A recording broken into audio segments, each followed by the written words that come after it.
Step back in time with me to the ancient Philippines where vibrant communities thrive amidst the lush archipelago. Imagine a world where skilled artisans crafted intricate pottery, fishermen cast their nets into teeming waters, and farmers tended to fertile fields. In this episode, we peel back the layers of history to unveil the mysteries of pre-colonial Filipino beliefs about the earth and the cosmos. Picture a land where the daily rhythms were intertwined with the natural elements, where every tree, rock, and stream held a spirit. Our ancestors lived in harmony with nature, shaping their world with a deep reverence for the forces that surround them. Animism pulsed at the core of their worldview, infusing every aspect of life with spiritual significance. But beyond the tangible world lay a profound understanding of the universe. Cosmos was not just a distant expanse, but a living entity, alive with unseen energies and interconnected forces. Our ancestors believed that the earth itself was a sacred being, imbued with energies that sustain life and connected all living beings. Join us on this captivating journey as we delve into the heart of pre-colonial Filipino culture and its fascinating beliefs about the cosmos. Discover the myths, legends, and cosmological insights that continue to inspire awe and wonder to this day. Let's uncover the ancient wisdom that shaped our ancestors' understanding of life, existence, and the mysteries of the universe. Welcome, fellow curious minds, to another riveting episode of the Lil Weird Podcast. I'm your host, Jane, and today we embark on another thrilling adventure into the mysticism of my homeland, the Philippines. After a refreshing break, I'm back and eager to dive into the intriguing tales and beliefs that have woven the fabric of our culture for centuries. As a Filipino, I've uncovered numerous old things about our country that have fascinated me. These stories and beliefs have shaped who we are as a people, yet many of them remain unfamiliar even to me. Surprisingly, they were extensively covered in our school curriculum, leaving me eager to explore and share these hidden gems with all of you. So, buckle up and get ready to journey into the depths of Filipino folklore, myths, and cosmological wonders. Together, let's unravel the mysteries that have endured through time and discover the rich tapestry of beliefs that continue to inspire and intrigue us today. Let's dive in, shall we?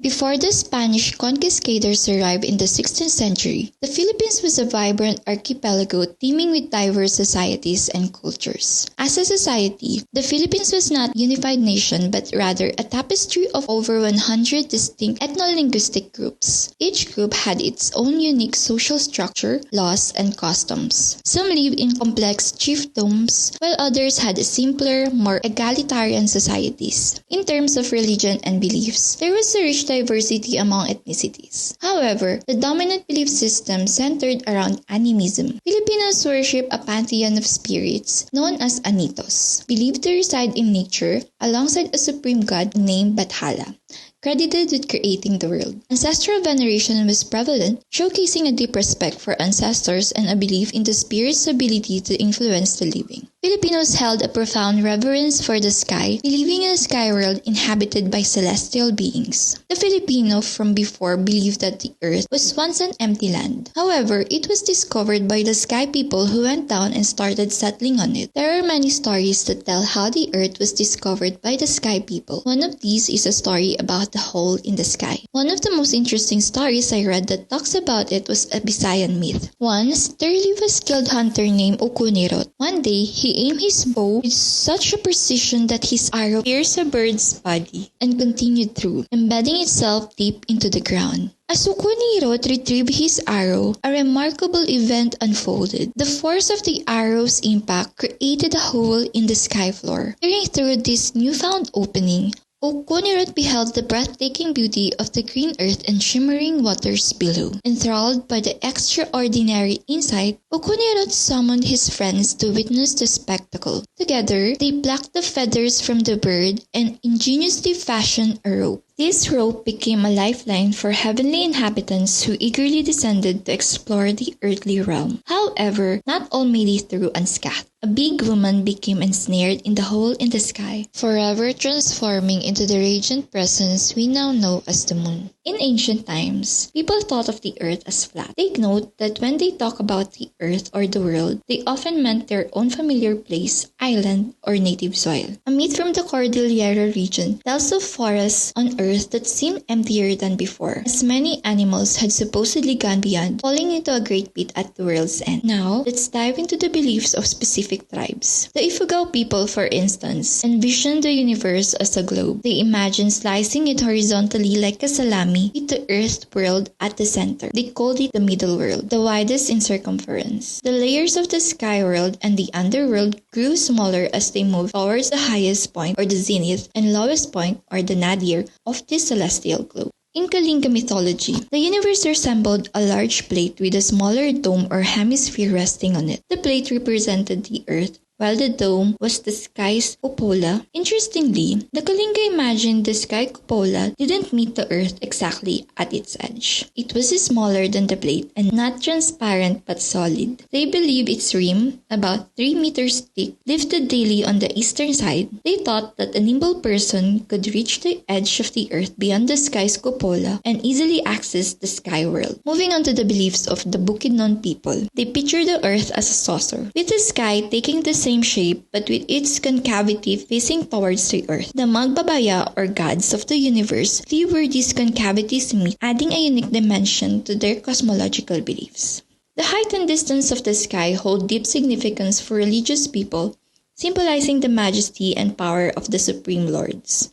It suggests that while the divine may seem close to us, they are also infinitely distant, mysterious, and fundamentally different. Indigenous Filipinos traditionally believe in a sky that was close and reachable. Because of this, the earth was so hot because they believed that the sun was close at hand. From the northern to the southern regions, there was a shared belief that the sky and the sun were within arm's reach. For instance, in Ilonggo myths, it is said that in ancient times, the sky hung so low that it could be touched with a stick. This closeness allowed the people to communicate directly with the deity who would fulfill their needs. However, an accidental strike by a chief during a celebratory dance caused the sky to be raised high above the earth in anger. In Cordilleran folklore, a woman hung her comb and string of beads on the low-hanging sky before the god raised it in fury.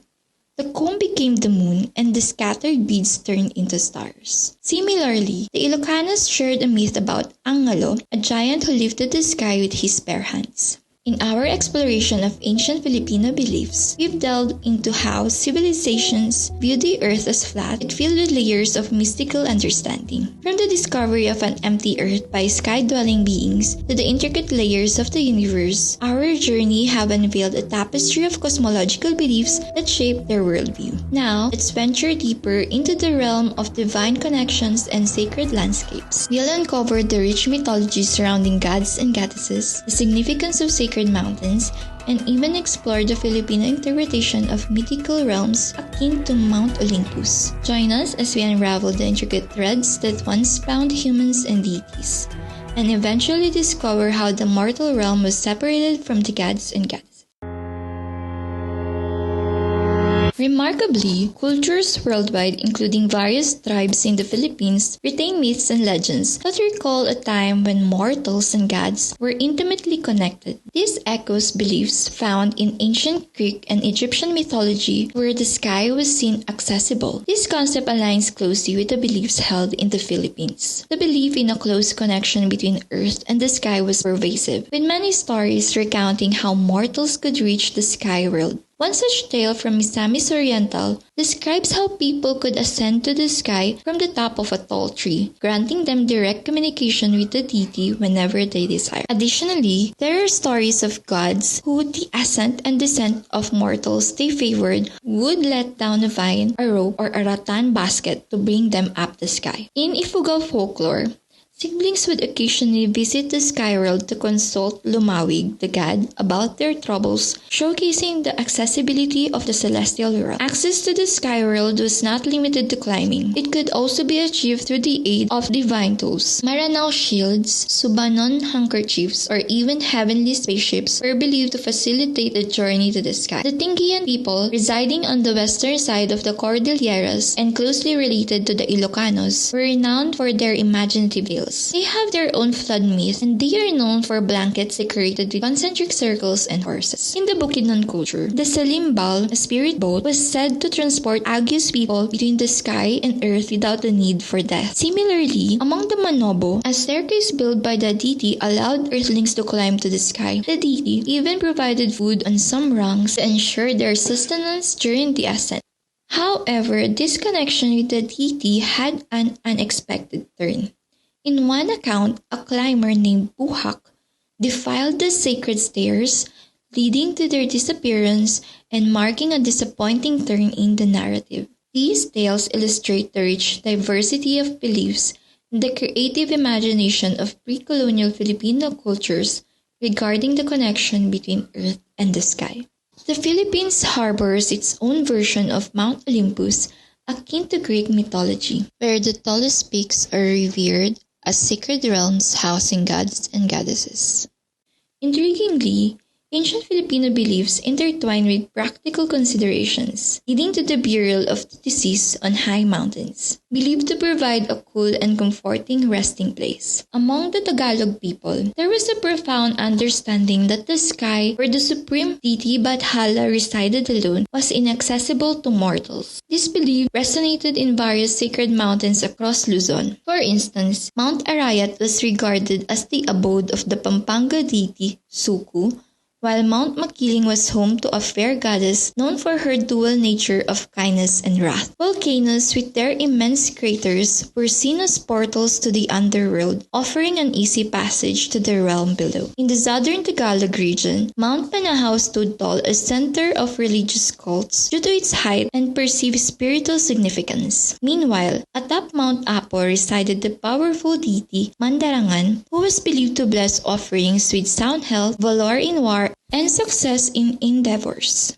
In the intricate tapestry of ancient Filipino beliefs, the sea played a vital role, viewed as a vast basin with a mystical feature known as the navel of the sea, a colossal hole through which all waters were believed to descend. According to creation myths, one of the children of the moon was a mighty giant crab named Tamba Nakawa. This formidable creature possessed such immense power that lightning flashed every time he blinked his eyes. Legend has it that Tamba Nakawa resided in a large hole at the bottom of the sea.